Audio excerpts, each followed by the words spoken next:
ezulu nokuthula emhlabeni kubantu abathokozelwa nguye Jesu Kristu inkosi. Sesizongena-ke la kule nkonzo yosuku yanamhlanje sebebusisiwe abantwana. Ngicela-ke sivule amabhayibheli ethu, 1 John chapter 2. kaJakobe yokuqala isahluko sesibili. Siqala ukufunda evesini leshumi nanhlanu sigcine evesini leshumi nesikhombisa. 1 John chapter 2 verses 15, 16 and 17. Kufundeka-ke kanje: ningathandi izwe nezinto ezisezweni. Umuntu ethanda izwe uthando lukayise noma uthando lukababa alukho kuye. Sichazile indaba kayise nobaba. Ngokuba konke okusezweni, inkanuko yenyama nenkanuko yamehlo nokuzigabisa ngalokuphila kuveli kubaba kodwa kuvele ezweni. Izwe liyadlula kanye nenkanuko yalo, kepha owenza intando kaNkulunkulu uhlala kuze kube phakade. NgoLwesihlanu sibene inkonzo ezimbili, sikhuluma ngoverse 15. Izolo saba nenkonzo eziwu-4, sikhuluma ngoverse 16. Namhlanje inkonzo yokugcina abantu abasha sizokhuluma ngoverse 17. Naye uverse 17 bekusangaphuma inkonzo eziningi, kodwa-ke kufanele siphethe inkonzo yethu. Uverse 17-ke, izwe liyadlula kanye nenkanuko yalo, kepha owenza intando kaNkulunkulu uhlala kuze kube phakade. Siyabonga-ke uNkulunkulu ngesethembiso sakhe. Izwe liyadlula kanye nenkanuko yalo. Isa si-addresse leyo issue. Izwe liyadlula kanye nenkanuko yalo. Lo mhlaba esikuwona uzodlula. Lo mhlaba esikuwona kade waba khona. Abakwaziyo ukubala bathi iminyaka ewu-7,000 almost ukusuka ku-Adam no-Eva kuze kusikhathini sethu manje. Kodwa bakwazi ukuhlola umhlaba, ama-scientists athathithe alibone lesikhathi singakanani likhona, bathi umhlaba uneminyaka over 15 million. Uyabona-ke uma kuthiwa u-7,000 kusho ukuthi akuwona no-100,000, kodwa umhlaba unama-millions. Ma ulifunda-ke izwi lenkosi Genesis chapter 1 verse 1, uyayithola leyo mfihlakalo, kodwa ungayibamba kuphela uma ukumoya. Uthi uverse 1, ekuqaleni uNkulunkulu wadala izulu nomhlaba. Ekuqaleni, in the beginning God created heavens and earth. Isho njalo lesingisi. Uverse 2 ebesethi umhlaba wawuyihlane lingenalutho, kwakungubumnyama phezu kodwa, kepha umoya kaNkulunkulu wehla wenyuka phezu kwamanzi. Now uverse 2 usuqala ukukhuluma ngesikhathi sika-Adam, kodwa uverse 1 ukhuluma ngalo 15 million years owadlulayo.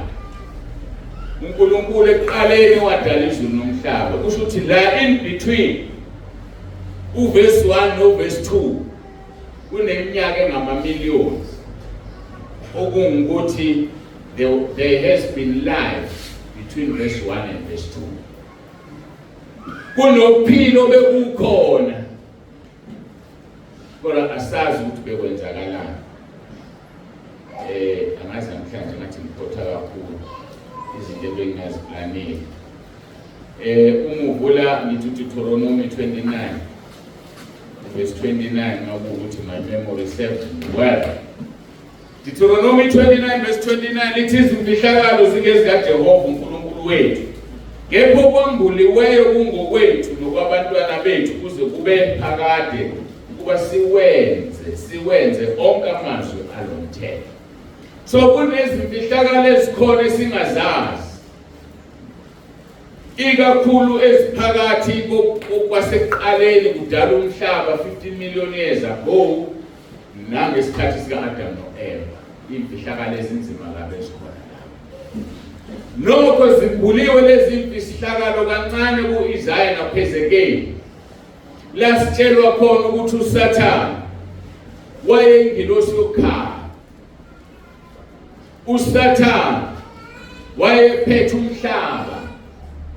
Ukuthi ngibona uzothatha isikhathi masiya lapha, ngifuna ukuya lapha. Mhlawumbe into engayenza nje ukuthi nginikeza Ezekiel 28 sengikhulumile ngaye. Ukuthi suka ku-12 kuya ku-17. Isaiah ngizonika manje phakathi ka-12 no-14 ngasekho short. Yenze ukuthi ufunde ekhaya bese uthola umlando kaSathane. Iwona kumlando kaSathane osibonisa ukuthi bekunempilo ebikhona ngoba uSathane ubephethe umhlaba. Isaiah 14 verse 12 kuya ku-15. Lithi yeke ukuwa kwakhe ezulwini khweze elikhanyayo ndodana yokusa nokumunyelwa kwakho phansi wena wawuthobisa izizwe. Lalela yezwana, wawuthobisa izizwe. uSathane ubebusa izwe engakabikho uAdam noEva. Yilokho bokuyimfihlakalo esithola kuDuteronomy 29 verse 29. Athi uNkulunkulu imfihlakalo zingezakhe owethu ukuthi silalele lento asambulele yona. Yiyo ke le esinika ukuthi uSathane wayeyingilosi ekhanyayo. Kodwa uma ulalela kusukela kuAdam kuze manje ikhulunywa indaba kaSathane kusizwe. Sathane akazabuse phela uAdam noEva. Kodwa wangena enyokweni eseqalekisiwe wahamba wabalini. Yiyo ke lento ethi ngithi kuweke between verse 1 and verse 2 kaGenesis kuneminyaka ama-millions phakathi. Ngoba malithi ekuqaleni uNkulunkulu wadala izulu nomhlaba. In the beginning kuqala zonke izinto. So ke asazi ukuthi babe ngabantu ababephila lapho noma babe izilwane noma babe yini. But there is a slight indication mathi uNkulunkulu masenza abantu ngomfanekiso wethu.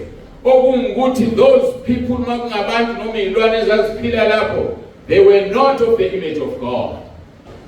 Uqale ngathi ukuthi sibe ngabantu abayi-image of God. Ukuthi uNkulunkulu akesenza abantu ngomfanekiso wethu. Sekhathele ukwenza lezi zinto abezenza zingewona umfanekiso wakhe. Yezwa ukuthi iBhayibheli ifundwa kanjani. Ngokumoya uzithola zonke lezi zinto zihlangana. Bangimanje abantu abathi iBhayibheli yaziphikisa. Asibuyeke lapho bengilunguzisa nje eqaleni, uma kuthiwa eqaleni kusho Adam noEva babona baseqaleni. Ukhona eqaleni. Fundeke Isaiah 14. Le ndaba ngiyifundisiswe ilalele bese uyoku Ezekiel 28 ulalele nakhona uthola umlando kaSathane wona usitshela ukuthi kukhona izinto ezazenzeka engakabili. Ingakho ku verse 2 ethi phezu komhlaba kwakukhona amanzi moya kaNkulunkulu wehla wenyuka. Ingakho uNkulunkulu ethi ngeke ngiphinde ngibhubhise umhlaba ngamanzi ngoba wababhubhisa ngamanzi ababekhona esingazi kwabantu noma kwakuyini. Wababhubhisa ngamanzi. uNowa wayengabhubhisi umhlaba lapho. Ayakabhubhisanga ngoba emva kwalokho abukho abalidala walibumba. Wathi Nowa ngene emkhunjini nomkakho nezilwane zonke ngathuthu ngoba wayengasafuna uqala phansi adale. So ke isikhathi sikaNowa kwakubhubhiswa okwaphila ngaleso sikhathi kwangabhubhiswa umhlaba. Lonto engizama ukuyicacisa. Umhlaba wawukade ubhubhile lapha ku-verse 1 wadalwa kwafika la ubhubha khona wasekugcwala amanzi phezu komhlaba.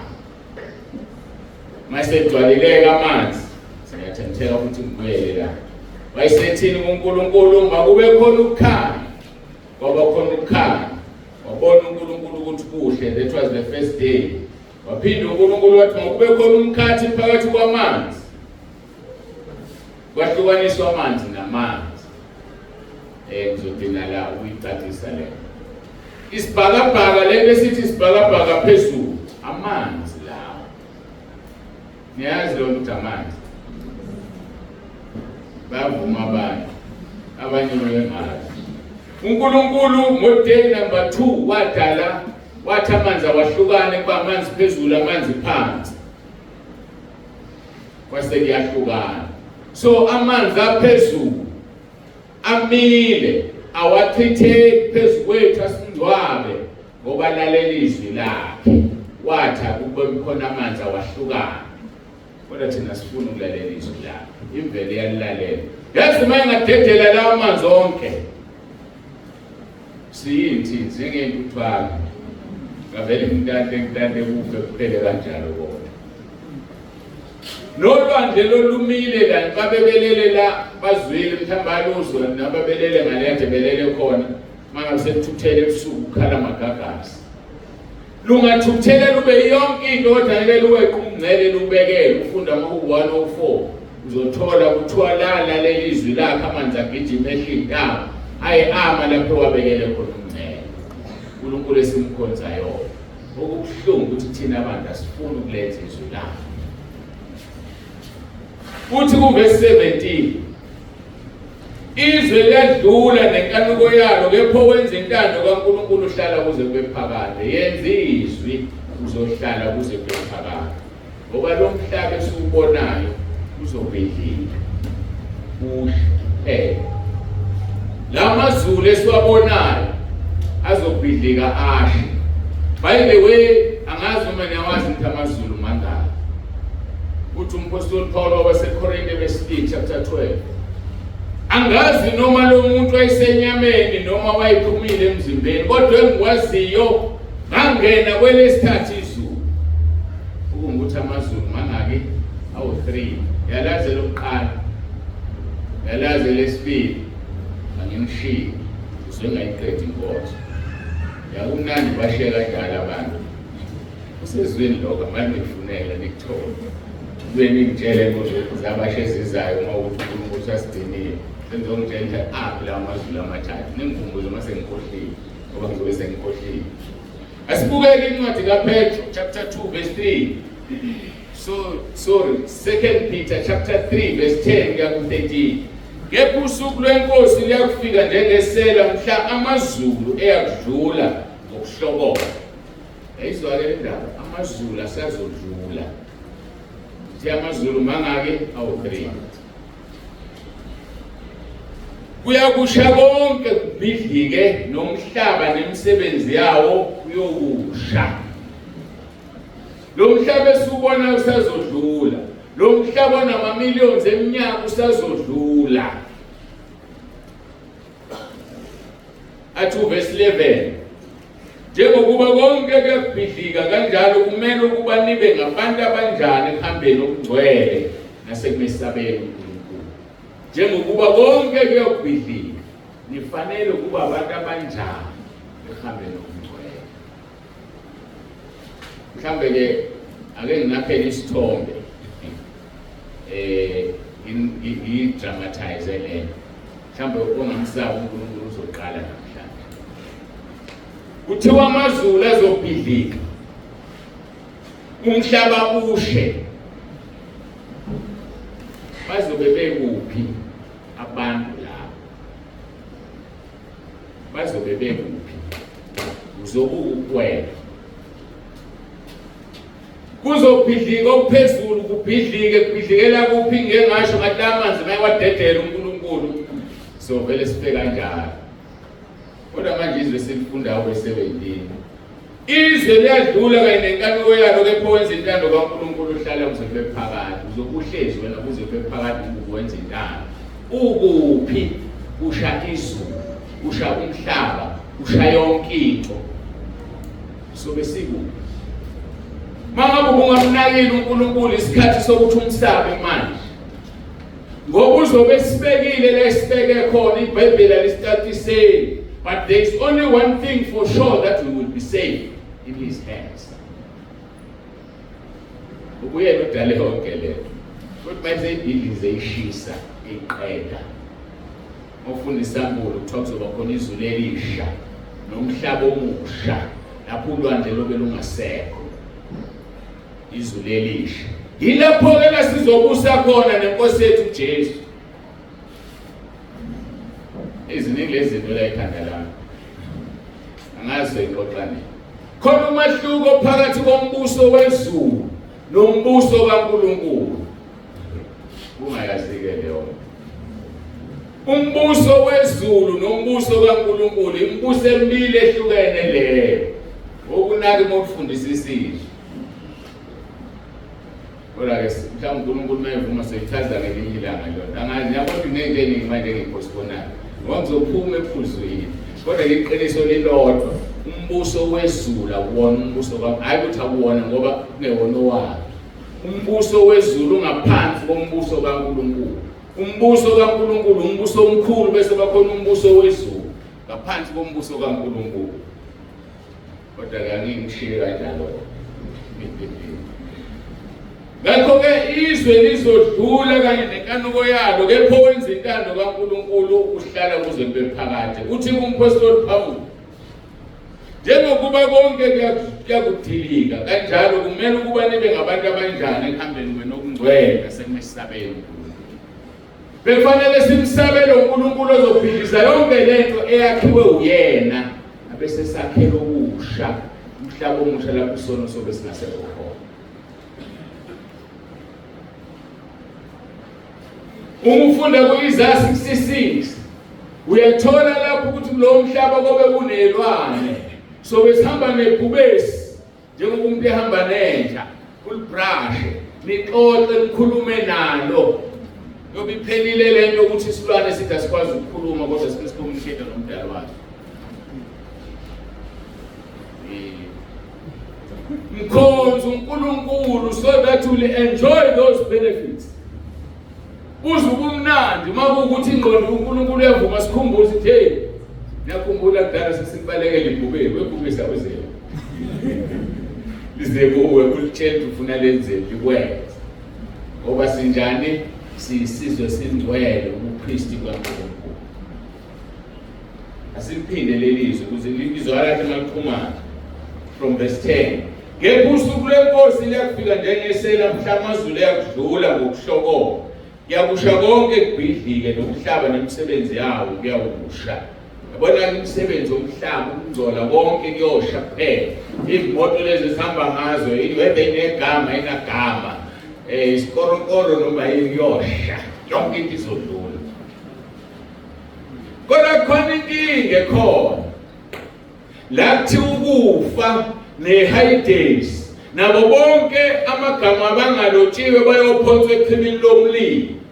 Ngesikhathi kunomhlaba omusha nezulu elisha kobe kunechibi lomlilo la kuzobe kusha khona benze okubi ngoba nabo bazosha inguna phakade. Akusho ukuthi kuzothi uma kunomhlaba omusha sebeyaphumula bona bathi siyapherisha nje. Hey ngeke awuzuhlungeze uNkulunkulu ucabanga ukuthi kuzodlula.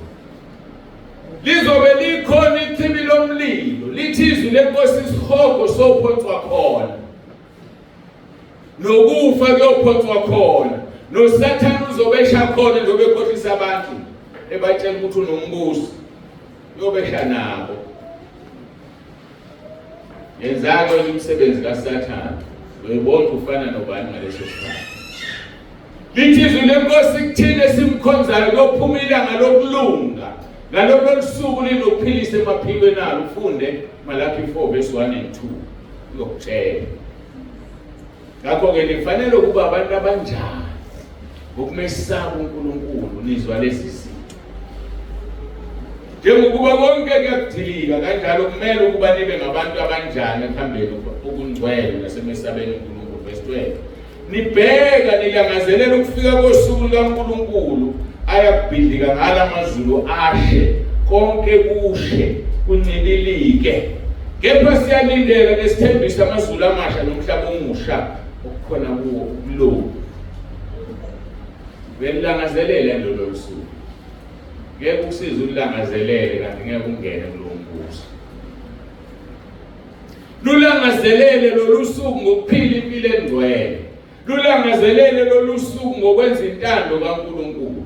Ngoba owenza intando kaNkulunkulu ozohlala kuso phakade. Izwe liyadlula nenkanuko yalo. Sikhulume kakhulu ngenkanuko izona. Zonke lezi zinto ziyadlula. Kepha owenza intando kaNkulunkulu uhlala kuze phakade. Intando kaNkulunkulu yenza uNkulunkulu asibekezelele. Ufuna ukuyiphinda leyo. Intando yakhe iphoqa yena ukuthi asibekezelele. Had it not been for his will, ngabe asikho la. abe mhlawumbe wadina ngabapostoli abafaka ezulwini waqala izulu elisha waqeda. Kodwa akathandanga uNkulunkulu ukuthi sisale thina singabe bikho kulowo mbuso. Kodwa thina impilo esiyiphilayo ithi ayifuni ukungena kulowo mbuso, esibekezelele ngenxa yentando yakhe. Intando kaNkulunkulu yenza sibekezelele, bese kube ngathi ulibele isethembiso sakhe. Hayi akalibele. Bishop omkhulu welinye ibandla ngezulisho ngoba ngifuna ithwe ngiyaxeka.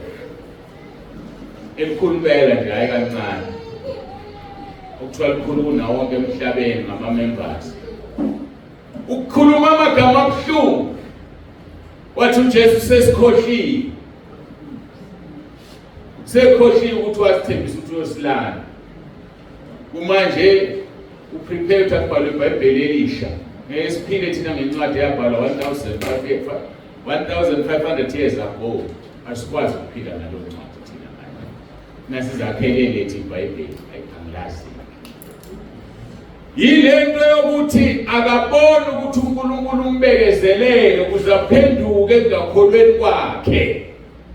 Engumholi webandla elikhulu kunawo wonke emhlabeni. Intando kaNkulunkulu iyona yenza uNkulunkulu asibekezelele. Bese sicabanga ukuthi ukhohliwe isethembiso sakhe. Iyini le ntando kaNkulunkulu? Mhlambe nawe uhlezi lapho phansi uyazibuza. Iyini le ntando kaNkulunkulu? Ngoba kufanele uyenze.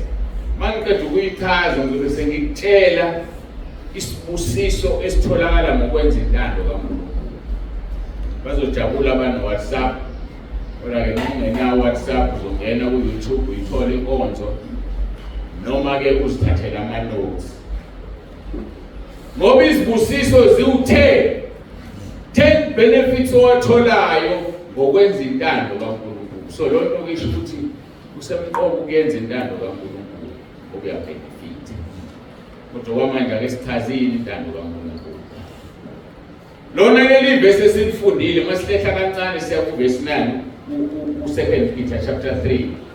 Lithi inkosi ayilibali ngesethembiso sayo. Njengalokho abanye bathi kungukulibala, ngephi yakubekezelela ingathandi ukuba kubhubhe namunye, kodwa kuba bonke beze kuphendukeni. That is the will of God. uNkulunkulu akathandi kube khona umuntu obhubhayo, kodwa kuba bonke beze kuphendukeni.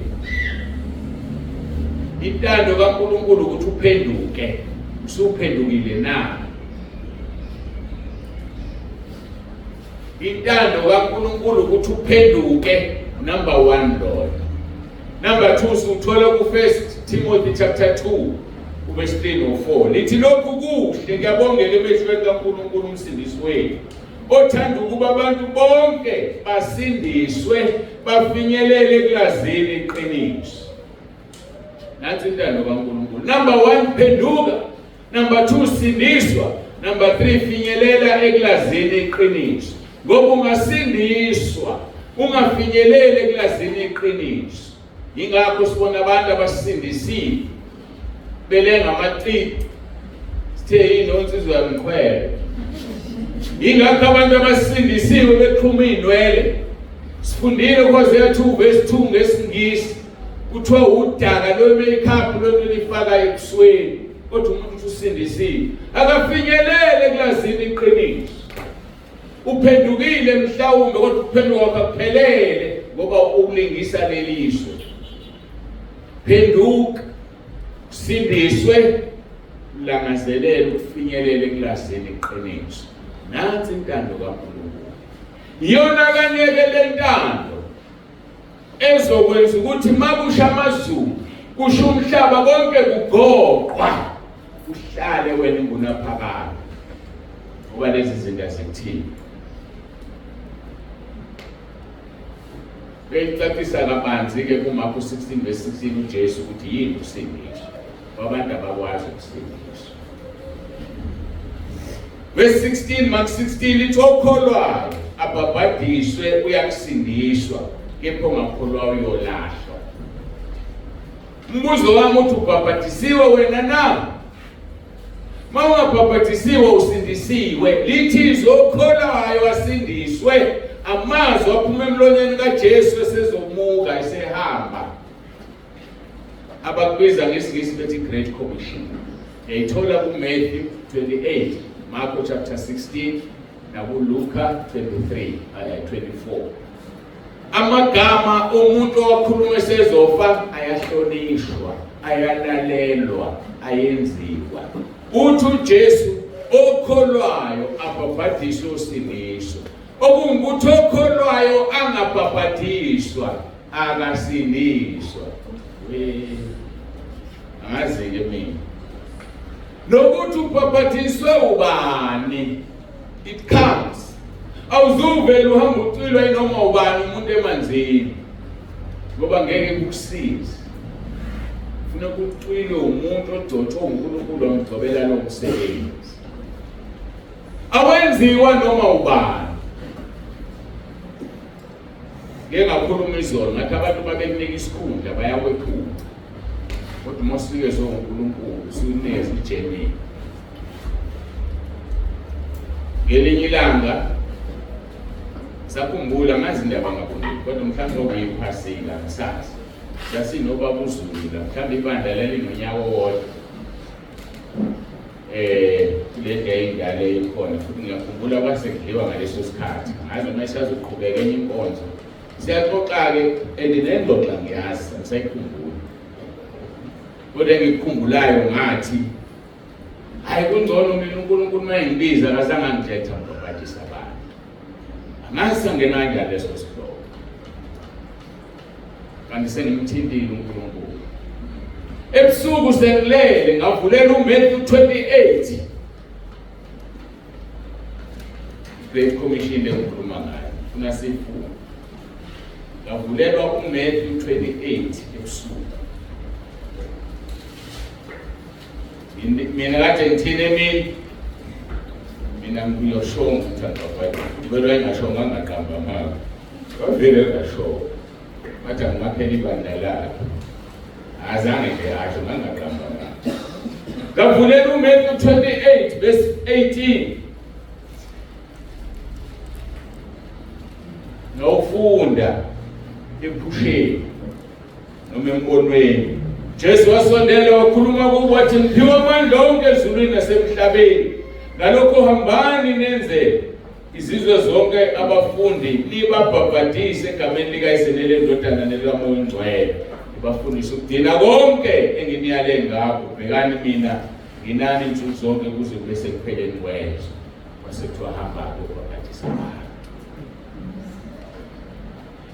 Yikho-ke ngithi awubhaphathiswa noma ubani. Yilo okuthumayo okutshela ethenza umsebenzi. Ngaqala lapho ukubhaphathisa abantu kuze kube namhlanje. Because ngathola instruction from heaven.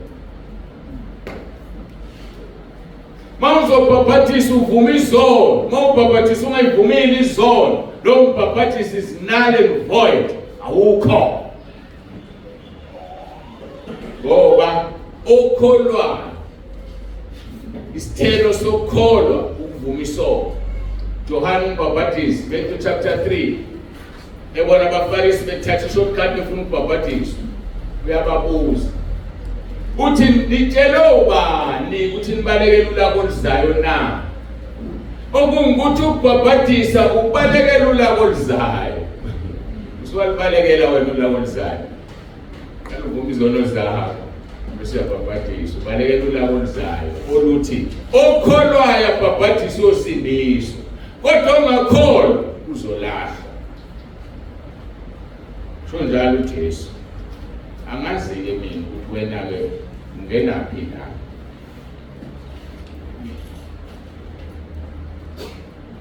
Ngakho-ke intando kaNkulunkulu ufuna ukuba abantu baphenduke, basindiswe, bafinyelele ekulazini iqiniso. Angingeneke kulezi ibusiso eziwu-10 esezivala inkonzo. Ziwu-10 lezi ibusiso zabantu abenza intando kaNkulunkulu. Angazi mina lento obhizi ngayo yenzayo sikhona nesibusiso kuyona. Lento obhizi ngayo yenzayo ungayenza intando kaNkulunkulu uzotholana ekugcineni. Number 1, uma wenza intando kaNkulunkulu uzongena embusweni wezulu. Sekufanele uqale unakeke manje. Noma ngingakakuchazeli khona umbuso wezulu nombuso kaNkulunkulu. Kodwa yombili iphethwe uNkulunkulu. Owezulu uphethwe indodana yakhe uJesu. Kodwa ke sikushiyele endleleni la.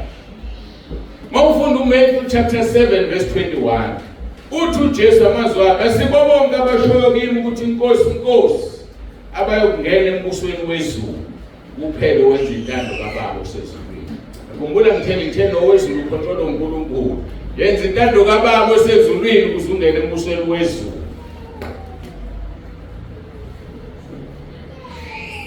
Akusibo bonke abathi inkosi inkosi kodwa wenza intando. Ngithe ngikhuluma ngezibusiso ke manje enjani eziwu10 zokwenza intando kaNkulunkulu. So uma wenza intando kaNkulunkulu kothi makubhubha amazulu kushiswa yonke into uphephe la uzobekubeke khona uNkulunkulu ukuze ungene emazulwini amasha nasemhlabeni omusha. Number 2, ukwenza intando kaNkulunkulu ukwenza ungawi ekukholweni. Isibusiso sesibili leso. Laba bantu abawayo bawa ngoba bayenza intando kaNkulunkulu. Uyo Matthew 7 verse 24 kuya 29. Uthi ngalokho ilona loyo owezwa lawa mazwi ami awenze. Mawuzwa izwi lenkosi ulenze wenza intando yayo nje. Ozwa amazwi amawenze okufaniswa nendoda ehlakaniphileyo yaphindayo phezu kwedwala. Nalazi leli izwi nijwayele.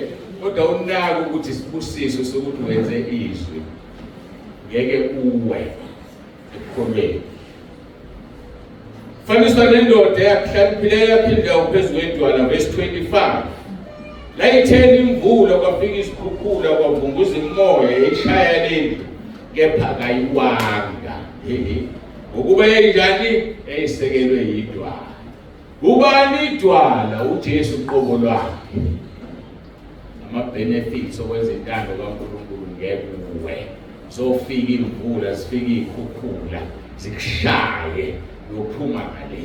Ngoba Isaiah 43 verse 1, 2 and 3 uthi ngena nawe emlilweni.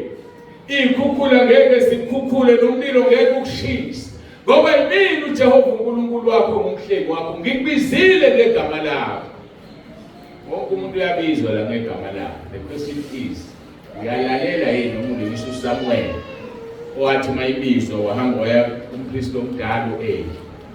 Wayeke kuyala ibizwa khona. Kwazasho uEli wathi hayi mayiphinde kubiza uthi inkosi inceke yakhe ilaleli yezwe. Mhlawumbe nawe uthi ukutshelwa lokho. Uyakhuluma nawe uNkulunkulu awuzwa. Yakuthuma uNkulunkulu awuyi lingisa uJona. Ushone eNinive uzowuthola umvuzo kuye eNinive. Baba nomusa uJona wathi egwinye inhlanzi waphila. Uthi ayimhlafunanga, ayimdlanga. Ayithi uyazi ukuthi ukudla. Ngisho ungakugwinya ungakuhlafunanga. Kodwa khona lento edaliwe ama-enzymes angaphakathi eswini agayayo. Wayesangagayeka nje uJona. Abe sephuma eseyindle enhlanzini. Kodwa uNkulunkulu wamprotect ukuthi wakhala. And uma ufunda kahle ufunde lesingisi. Lithi wayesesesihogweni uthi ngakhala ngiseshiyoni. Wawuzwa umthandazo wami wangena ezulwini. Ngisho sesihogweni. They do pray. The only problem is that it's too late for them. Inhlanhla kaJona it was not too late. Ufunde kahle lesingisi lizokutshela iNew King James Version to be specific. Iyasho ithi wayesequlekile sephumile sesesihogweni sekusela igobongo lomzimba enhlanzini. Uthi uNkulunkulu esimkhonzayo wamenzela umusa. Wena kangazokwenzela nomusa. Uyakuthuma uNkulunkulu uhambe uyosebenza uye endaweni zakho. Owenza intando kaNkulunkulu yena uphila kuze kube phakade. Verse 26 kaMatthew 7. Kodwa yilona loyo owezwa la mazwi ami angawenzi. Kufaniswa nendoda eyisule yaphindela phezu kwesihlabathi. La itheni imvula kwafika izikhukhula kwavunguza imoya. Yayishaya leyo ndlu yawa. Baba khulu kuwa kwayo. Baba khulu kuwa kwayo. Yabona uNkulunkulu ngendlela lenza ngayo izwi lakhe wabazalwane. uyalenza uNkulunkulu iswi lakhe. Ufuna ukukutshela uyalenza. Mawungangena la kulama social media khona la lisho khona okunesihloko esithi abefundisi ababi noma abangcolile kunabo bonke Africa top 10 bese beyalistwa nezenzo zabo. Uma usuwonile usuwile kubakhulu kuwa kwakho. Angithathe example yami, mina ngaziwe emhlabeni angidumile. Kodwa mhla ngawa ngenza isono kuyokwazi umhlaba wonke ngoba kubakhulu kuwa kwami ukunokungawi kwami. Lento kufanele uyazi. Lithi izwi kubakhulu kuwa kwaleyo. Ayazi uNkulunkulu yalenza izwi lakhe singalinakile. Athi verse 28 kwathi uJesu eseqedile lawo mazwi izixuku zamangalo ukufundisa kwakhe ukuba wayefundisa njengonamandla ungeke ngababhali bakhe. Is number 2 esiphuma kuyena ukuthi ukwenza intando kaNkulunkulu ukwenza ungawe. Point number 3 uqinisekisa imisebenzi yomuntu ukuthi yenziwe kuNkulunkulu. Ukwenza intando kaNkulunkulu, it's a confirmation that one's deeds are of God. Imisebenzi yakhe ngekaNkulunkulu. Hayi bangasho yonke into abayithandayo.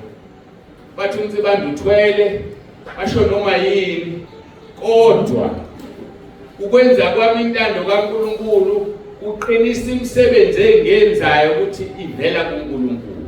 So akumkhathazi lo. NoJesu basho njalo nje bathi uyidimoni. Bathi ukhipha idimoni ngedimoni.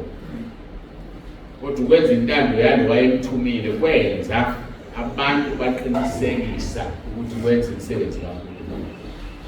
Ngisho uJesu sebefuna ukumbulala wayevela enyamalala. Ngisho semdwatshini kwaqhamuka amasosha azobeka kuthiwa gadi ithuna. Why? Ngoba kwakukhona enhlizweni zabo ukuthi uzovuka kodwa abaqashi bathi uzokwebiwa. Ngokusuka lapho ifunde kahle amasosha ahambasho athi ayivukile lo muntu. Bani kwimali wathi ningasho ukuthi uvukile thana abafundi bafike bamtshontsha ilele lizumekile. Uma babelele bezumekile bambona kanjani utshontsha. Kodwa idlangane wathi ulele ubona into entonjwayo ophelulela ubona. Elisathana iqile ebhedayo. Binamasa ngafanele angenzeli lutho. Ngakho ke owenza intando kaNkulunkulu imisebenzi yakhe iyaqinisekisa ukuthi vela kuNkulunkulu. Angasho yonke into abayithandayo. John 3 verse 21 kepha owenza iqiniso uyeza ekhanyeni ukuze imisebenzi yakhe ibonakaliswe ukuthi yenziwe kuNkulunkulu. Imisebenzi siyenze ekhanyeni ukuze ibonakaliswe ngoba senzani intando kaNkulunkulu. Point number 4. Isibusiso sokuphendulwa komkhuleko wakho. Umkhuleko wakho uyaphendulwa uma wenza intando kaNkulunkulu. Into edabukisayo ke lento leyakhulunywa impumputhe eyayingakholwa itshela abefundisa abakhulu bamaJuda amaFarisi. Yazokukhamba nestatement esishumayela ngasona namhlanje ukuthi uma uphendukile, uma wenza izwi, uNkulunkulu uyakuphendula umkhuleko wakho. Le mpumputhe esithola kuJohn chapter 9 eyazalwa impumputhe. Babuza abafundi ukuthi lo kuzazalwe nje icala laphe nomele abazali bakhe na. Bathi uJesu abazali bakhe abonanga naye abonanga kodwa babonakaliswe amandla kaNkulunkulu. Wathi uJesu ngimele ukusebenza imisebenzi omthumileyo kusesemini. Ngoba kuyezwa ukuhlwa la ngeke kusebenze khona umuntu. Uyasebenza nje wena imisebenzi oyithunyile. Thema isami ngiyeqe neyazi lo ndaba. Batheke abaFarisi sebevalele impumputhe ekhoneni. Ithi impumputhe nani ngiyafuna ukuba ngabafundi bakhe. Bayithuthelele. Ithi impumputhe kuverse 31 John 9. Siyazi ukuthi uNkulunkulu akazizwi izolo. Kodwa umuntu emesaba uNkulunkulu ayenza intando yakhe uyamuzwa loyo. Econfirm ukuthi uJesu wenza intando kuNkulunkulu. Yikho engivula amehlo nje. Statement esijulile sokhulunywa impumputho umuntu ongakhona. Uthengane niyazi ukuthi uNkulunkulu akazizwe izolo. And izolo nawe zithanda ukufasta. Umuntu azile ukudla. Akusizi ukuzila kwakho ukudla izolo zingavunyeki kuba sewudonga. Dilize udonga qha. Dilize udonga. Wenzizwe yizwi ukuthi vuma isono. Intando kaNkulunkulu le. Angithi isilo sathi phenduka usindiswe bese ufinyelela ekulazeni iqiniso. Usukuba njani uyezwakala umkhuleko wakho. Ukuphendulwa nje wena ngoba uyenza intando kaNkulunkulu. Kodwa limnandi iBhayibheli. Angiyazi nencwadi esimple kahle kanje. Yazi lesimple iBhayibheli. Kodwa lesimple mono moya kaNkulunkulu ujulile. Asiye number 5. Uyabusiswa ngokwenza intando kaNkulunkulu. Yabona ke la yathusa le. Ngoba thina befundisi sifundisa abantu ukuthi uzubusiswe nikela. Mina ngizokutshela namhlanje ukuthi uzubusiswe yenza intando kaNkulunkulu. Ma uzonikela ungayenzi intando kaNkulunkulu ngeke ubusiswe. Kodwa yenza intando kaNkulunkulu of which unokunikela is part of intando kaNkulunkulu. Ngamanye amagama musunikela ngoba ufuna ukubusiswa. Nikela ngoba wenza intando kaNkulunkulu then endleleni uzobusiseka. Yonke i-attitude ukuthi how do you approach it. Musunikela ngoba ufuna ukubusiswa. Nikela ngoba wenza intando kaNkulunkulu bese uyabusiswa. Ake sifundeke bese ngisho lokho. Ama yonke into engisho ufuna ngibheke ngevesi. EkaJakobe chapter 1 verse 22 kuya 25. Lithi yibani ngabalenza izwi ningabe ngabalizwayo kuphela nizikhohlisi. Verse 23. Ngokuba umuntu engolizwa izwi engesiyo lenzayo lo ufana nomuntu obuso bakhe bemvele esifukweni. Verse 24. Ngokuba uyazibuka muke akhohlwe masinyane ukuthi wayingonjani. Verse 25. Kepha ubukisisa umthethweni opheleleyo wenkululeko nohlala kuwo engesiyozwayo nje akhohlwe kodwa engowenzayo asebenze lo uzokuba ngobusisiwe ekwenzeni kwakhe konke. Lizwi ulenze uzobusise ekwenzeni kwakho konke. Ungabi ngolizwayo kuphela bese ungalenzi. Limnandi iBhayibheli. Leso futhi imnandi kanjani. Awubusiswe nje ngoba ulenza izwi. Uvuma isono uhlukani naso. Izaga 28 verse 13 ofihla iziphambeko zakhe ngeke aphumelele kodwa uzivuma zishiya uthola umusa. Umusa utholakala ngokuthi uzivuma isono usishiye. Mawusazivumile nje phela umusa ukakazi uthola sishiye. Bese uthola umusa. Through ekwenzeni kwakho lelo zwi uthi verse 25 kepha ubukisisa emthethweni opheleleyo wenkululeko nohlala kuwo ongesiyozwayo nje akhohlwe kodwa ongowenzayo asebenze lo uzoba ngobusisiweyo ekwenzeni kwakhe konke. Uphenduka ngizobeka kanjani uthi Deuteronomy 28 kicks in. Ngamanye amagama ngesikhathi wena wenza leli zwi eTestament elidala uthi Deuteronomy 28 uza kuwe ufunda wonke from verse 1 to verse 14. Khona la lithi uzobusiswa kunoma yini obeka kuyisandla. Wasibeka nje isandla. Awubekanga isandla wena ubekeni isibusiso. Iyo lento ebiyenzeka la. Esingayinakile. Ngesikhathi ngibeka isandla enganeni, angibeke sami isandla ngibeka isibusiso. Ngoba ngenza izwi. Equally so, ongakhonza uNkulunkulu ethwe ngesikhathi ebeka isandla kubeka isiqalekiso. Weyibuka ngazonke into, ebuka uhlangothini olulodwa. Mhlawumbe uqalekiswe nje indawo ohambe kuzo ukhulekele ubeka izandla ubuya nezibhakubaku zamanzi akhulekele kanti uJesu uthe sobeka izandla sibize igama lakhe abantu basile asiphathi lutho ezandleni zethu. Awake ngi-addresse le issue edide abantu abaningi kodwa ngi-addressa kabi ngoba ngeke ngigxile kuyona iy'nkonzo nje ngokwami. But into kaJakobe chapter 5 ngicabanga ukuthi verse 15 elithi ukhona nogulayo phakathi kwenu akabiza amalunga ebandla amkhulekele amgcobe ngamafutha. So bahamba begijima bephethe amafutha. Abawa understand amafutha okukhulunywa ngawo. Hamba mhlawumbe nawe uzagcotshwa ngamafutha.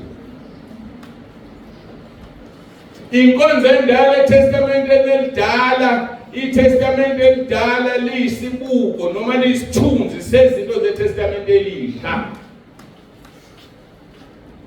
Mawufunda 1 John chapter 2. Yabona mase ngithinta into enje sofanele ngiyibona.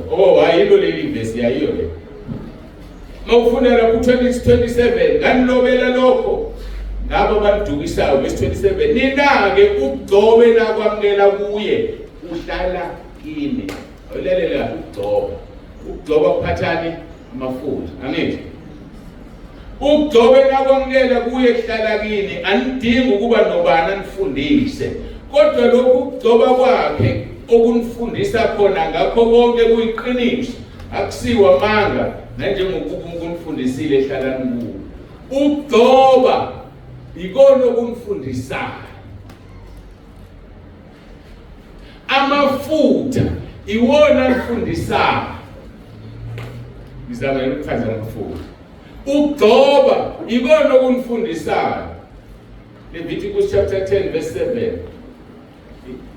Yiko ngafuni lo uthi. Ngidinga sengiphuma la ngifuna ukukhuluma ngakho kodwa. Kodwa le ngiyayifeel ufuna ngilungise. Abantu yabadijila bayamafutha.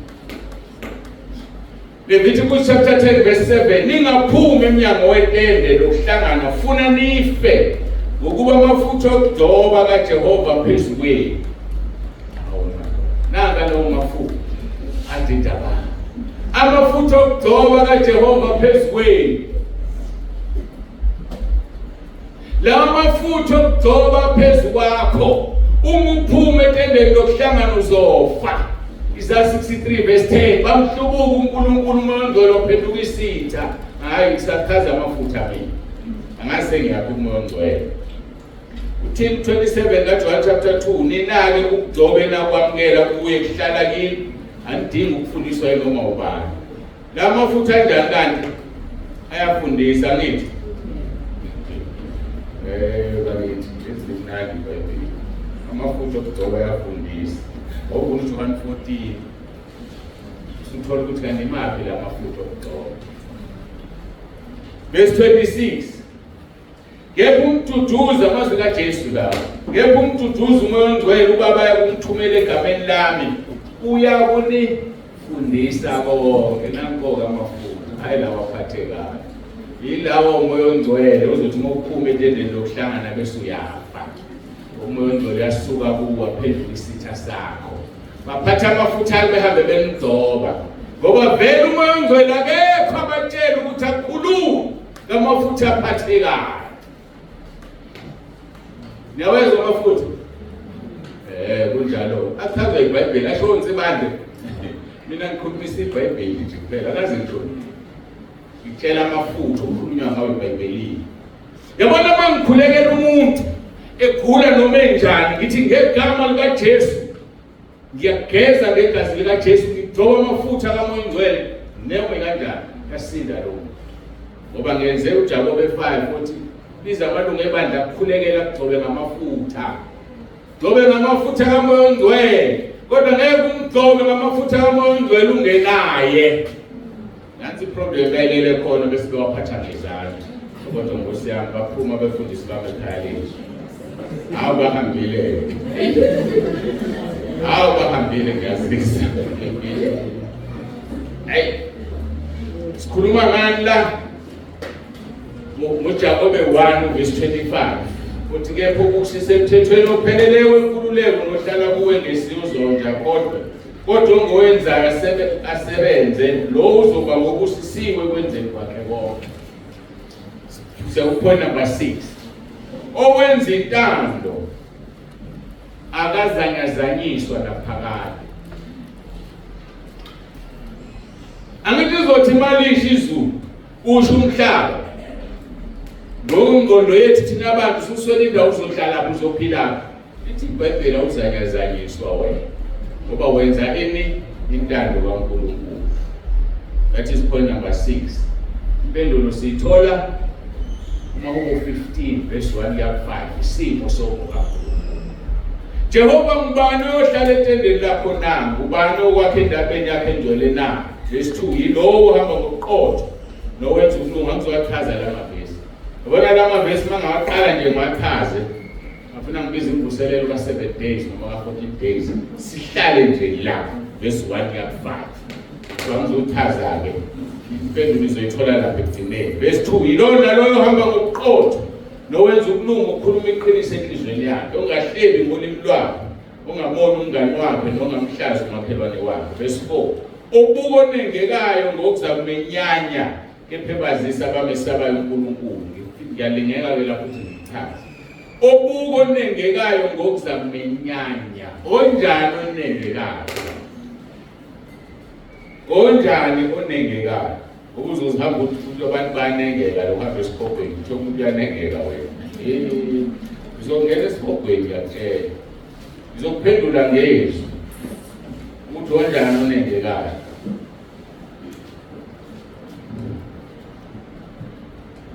Isaiah 21:8. Noma ngiqale verse 7. Oqobayo uyakulidla ifana lezo zinto futhi ngiyabonga uNkulunkulu kuye yena abe indodana kimi. Verse 8. Kepha amagwala nabangakholwayo nabanengekayo nababulali nezifebe nabathakathi nabakhonza izithombe nabo bonke abaqamba amanga isabelo sabo sepasethibini elivutha umlilo nesibabulo kungukufa kwesibili. Umuntu onengekayo onengeka kuNkulunkulu hayi kuwe. Hayi kuwe wena unayo umuntu onengekayo wena. Wabonke abantu abakaNkulunkulu. Kodwa once uNkulunkulu umuntu wanengeka kuye, akusafanele wena uyihlanganise naye. Usho njalo uMapostoli Paul chapter 5 1 Corinthians verse 9, nganilobele encwadini yami ukuthi ningahlangani nezifebe. Angisho izifebe zalomhlaba nakuba bahahayo noba baphangi nokuba bakhonza izithombe, ngokuba phela ngabe nimele ukuphuma ezweni.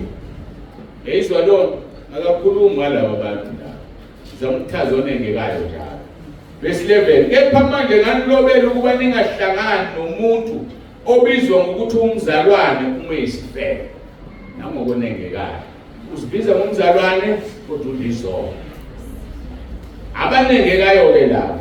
Kepha manje nganilobele ukuba ningahlangani nomuntu obizwa ukuthi isifebe, umzalwane uma yisifebe, noma engohahayo, noma engokhonza izithombe, noma yisithuki, noma yisidakwa, noma engumphanga, ningaze nadla nokudla nonjalo.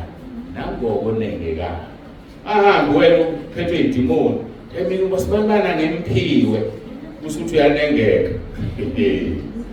Uzesibhogweni wena, awunamuntu wena onengekayo. Yilo ibiza ngomntwana kaNkulunkulu. Asibuyele kulo lelizwi.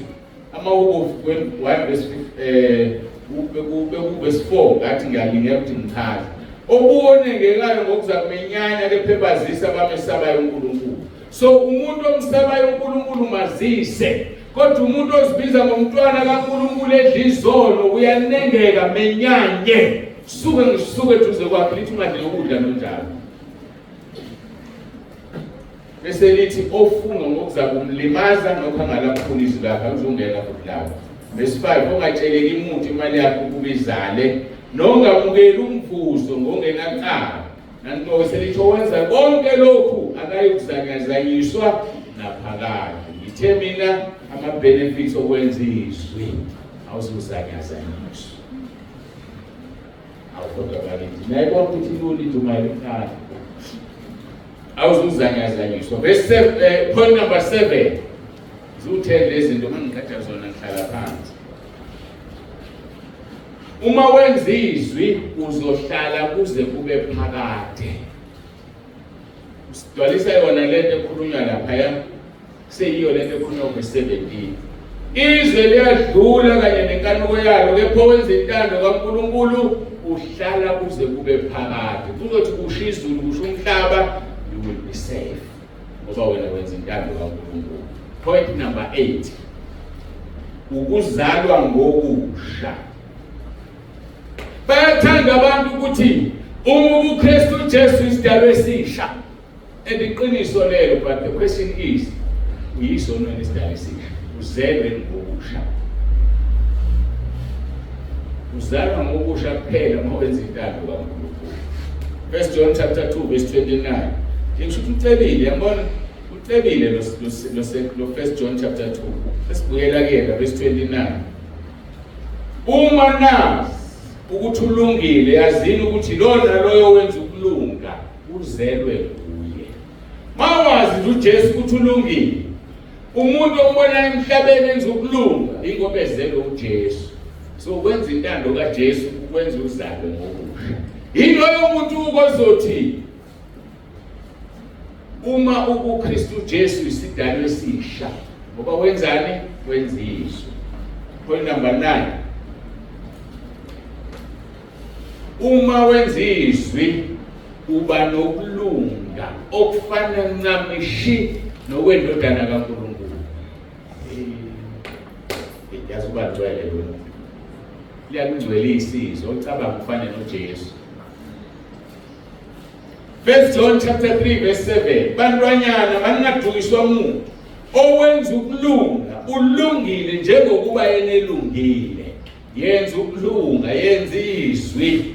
You will be righteous as he is righteous. Who's looked in number 10?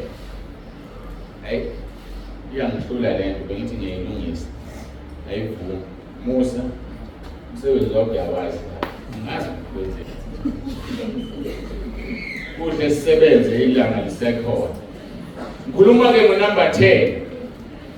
Kuqinisekisa ubuntwana bukaNkulunkulu, ukwenza intando kaNkulunkulu. Kuqinisekisa ubuntwana bukaNkulunkulu. It's a confirmation of sonship. Ngingaphathi kabi-ke wena wesifazane leli igama ukuthi akusho daughtership. Mawufunda baseGalatia, ngithe ngokuvuma kwenkosi ngizoyichaza lento ngesonto elizayo. uNkulunkulu mayivuma Sunday. Ngizosilungiselela iphutha lokuthi kuthiwe esihogweni kugcwele abafundisi besifazane. Iphutha elikhulu. Iphutha elikhulu ngendlela emangalisayo.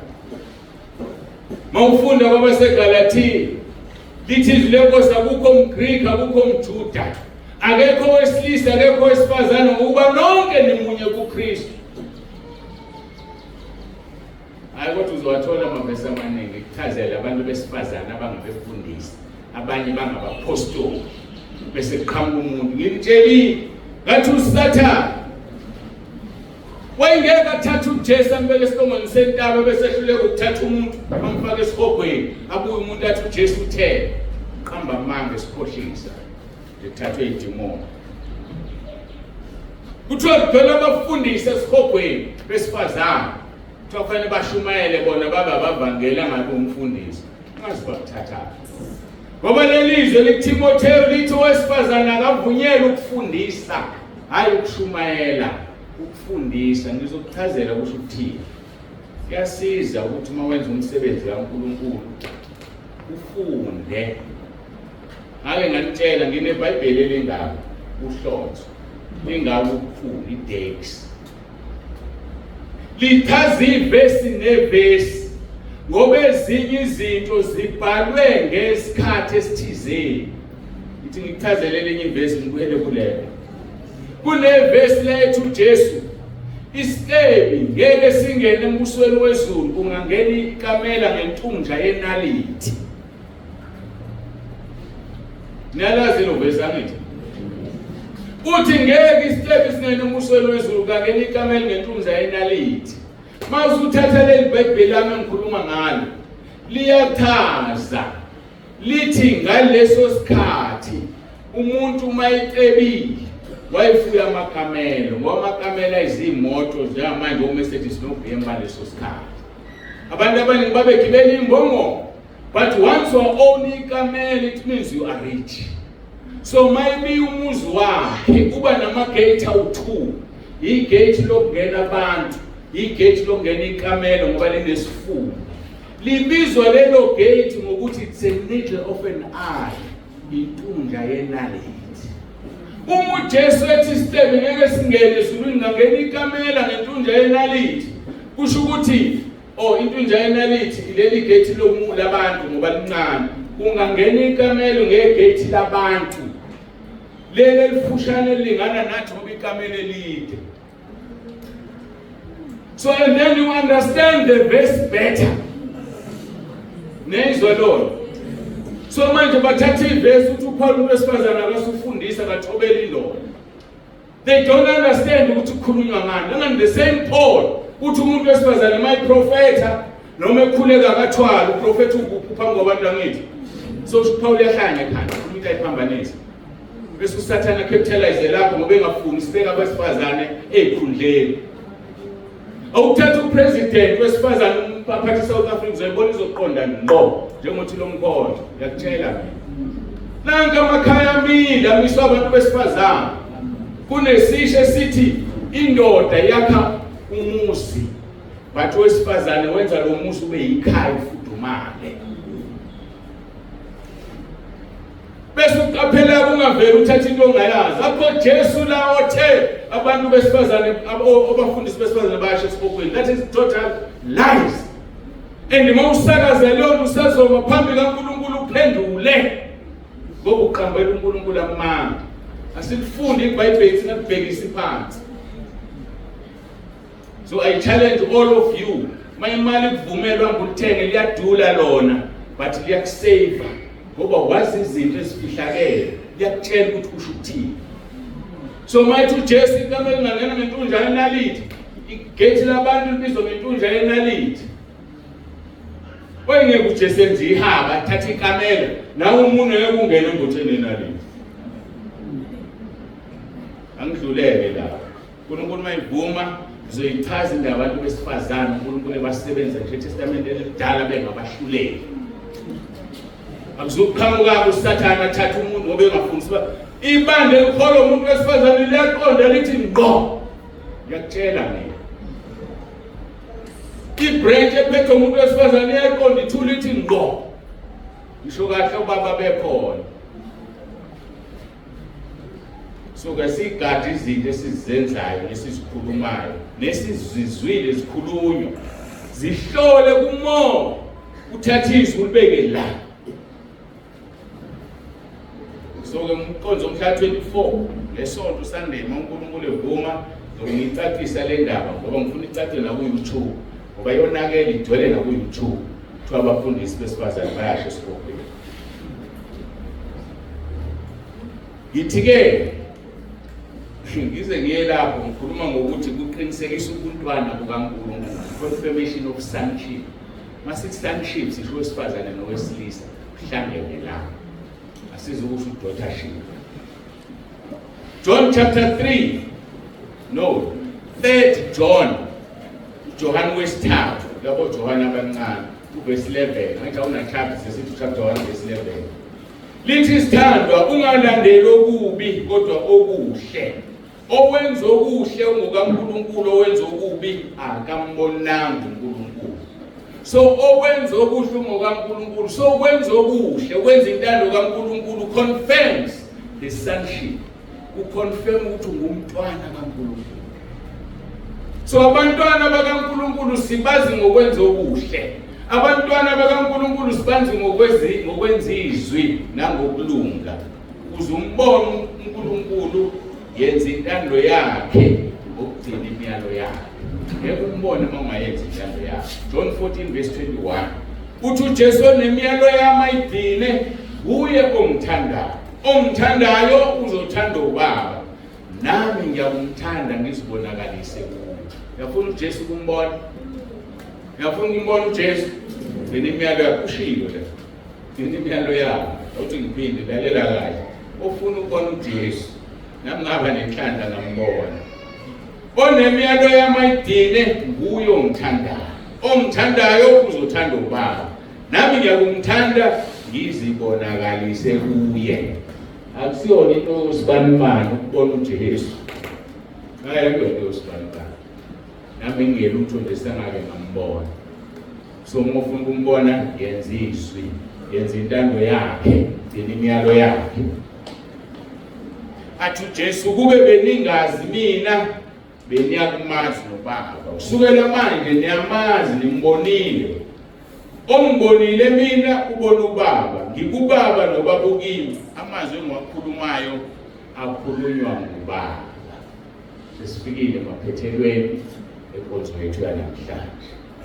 Izwe silidina ngalo, izwe liyadlula kanye nenkanuko yabo. Kepha wenza intando kaNkulunkulu uhlala kuze kube phakade. Ake wenza intando kaNkulunkulu uhlala kuze kube phakade. Lizosha izulu lidlike usho umhlaba, ukwazi ukungena emhlabeni omusha nezulu elisha. Ngelinye ilanga uNkulunkulu mayesipha ithuba sokuchaza leli izulu elisha nomhlaba omusha. Lisho lithinte kancane nje ngathi ulwandle lokwelungelo. Ziningi lezi zinto ofanele ngitshele zona. So umuntu akahlale no-WhatsApp ayilalele iy'nkonzo, umuntu akahlale ebuka ku-YouTube, ngoba nami angazi ngokwenza nini konke lokhu. Ngikwenza mayisethi uNkulunkulu wena, ngathi ngimtshelile kulezi nkonzo ngayinikwa last year, kungakafiki inkonzo yabasha last year. Wathi uNkulunkulu alibona leli vesi ushumayela ngalo enkonzweni yabasha ngo-2023. Ngathi uyalizwa lidala, kodwa lidala ngoba liyizwi likaNkulunkulu. Lapha iBhayibheli 1500 years ago, kodwa likhuluma manje libe lisha liphendula umuntu. Nelibona ukuthi izwi likaNkulunkulu yikho lemkhuleko engininika yona ekhaya lezwi imphilisa. Mhlawumbe umuntu uhlale ekhathazeka ukwenze kanjani. Abanye bayakopela bayenza lemkhuleko ayithi indaba. Indaba isebenza ngoba mina ngikhuleka izwi. Ama ngikhuleka mina ongilalela kahle, ngikhotha izwi, ngikhumbuza umnikazi walo into ayikhulumile, bese kuphoqeleka ukuthi ayenze ngoba ngenze ngani ngimkhumbuzile. So manje uhlala ukukhuleka ukudada nje lokukhuleka ongenavesi hayibe yikho ungaphenduki. Khuleka izwi ngoba ukhuluma nolizwi, mtshela into ayikhulumile uzophenduka. Mawulambile ufuna ivesi lokulamba, uthi uNkulunkulu uthe ngeke ngilambe mangikhonza wena endaweni ethile nethile kwenziwa yikho ngilambe. Uzokwenza umalambe noma uzokutshela hayi wena ulandiswa ukuthi 1 2 no 3 mawulungisa lokhu uzokwenza umalambe. Manje sivele sikhuleke nje umoya ayithulela kuwa nje. Yikho-ke sifungule ikhaya lezwi wasivusa uzivusela ukuthi abantu babuye abathanda abafundiswe khuleka izwi. Awukwazi ukukhuleka izwi uma ungakufundi. Angithi sifundile lapho John 14:26 lithi umoya ongcwele uyasikhumbuza. Uzokukhumbuzana ungazi. Lifunde iBhayibheli khona uzothi uma ukukhuleka uthi umoya ongcwele thinta leliyazi, ulithinta thinta leliyazi, ulithinte bese yaphendula uNkulunkulu. Simple as that. Yazi ukwenza uNkulunkulu kumnandi. Ave kumnandi. iBhayibheli liyeke leli sefonini. Ngoba ifoni ingcolile sokusathi usekulona ungene message ye-TikTok lapha phezulu. Ungene message elokuzayo. Hawu vele ushone khona ubone inqomo nakusathana uyakususa. Khohlwa ifoni yakho ayenza izinto ezimbalwa. Khuluma ngene ku-WhatsApp ekhaya lezwi, hayi noma yikuphi. Uphinde ungene ku-YouTube ekhaya lezwi, hayi noma yikuphi. Ifoni yakho ayingathathi izinto eziningi. Uma ufuna iBhayibheli phatha leli esiliphathayo. Yikho nje umfundisi omdala abangithanda yikhehla ngoba ngizi la nethebe. Angizi la ngizofunda efonini. Cha, ngizophatha nje iBhayibheli ngoba kuyaphilisa ukuphatha. Sesiyahlukana. Angithandi sihlukane kanti khona nabaqala namhlanje ufile. Ngiyathanda ukuthi sihlukane kahle. Ngazi ukuthi nonke niphephile ekuphepheni kwenu. Makukhona uNkulunkulu asefuna ukumlanda, asibonane kwelizayo. Asivule umnyango wezulu bazalwane, sikhule kuRoma 10:9. Ngoba siyazi impilo yethu. Mhlawumbe ngikhuluma kanje mina ngeke ngisafika kwethu. Asivulele umnyango wezulu bazalwane, Roma 10:9. Siyavula nje izulu ngoba thina kufa kunjani asikusazi. Mawukusaba-ke umzono zakho, umsindaba yakho sikhuleke. Nkosi Jesu, ngiyavuma ngomlomo wami ukuthi uyinkosi. Ngiyakholwa enhlizweni yami ukuthi uNkulunkulu wakuvusa Nkosi Jesu kwabafileyo. Ngiyakhuleka egameni lakho Nkosi Jesu ukuba ungisindise. Amen. Ngikukhulekele Baba egameni lika Jesu nabo abantwana bakho sebekhulekile uRoma 10:9 ushilo kuVosi kube sithelo. Wathi umuntu uvuma ngomlomo kube ngokusindiswa, ukholwa ngenhliziyo kube ngokulunga. Ngiyakhuleka Nkosi kube wonke umuntu njengamanje usekhulekile lo mkhuleko, makube ngokusindiswa kwakhe kube ukulunga ukuvela ngokukholwa egameni lakho. Balondoloze badini sebebuyele emuva. Ngiyakhuleka ngegama elinamandla lenkosi yethu uJesu Kristu ophilayo. Sithi uJesu Kristu uyinkosi. uJesu Kristu uyinkosi. Amen. Phela kusuka la inkonzo ayibhaliwe. Ukukhuleka nje la uRoma 10:9. Angazi inhlelo zihamba kanjani.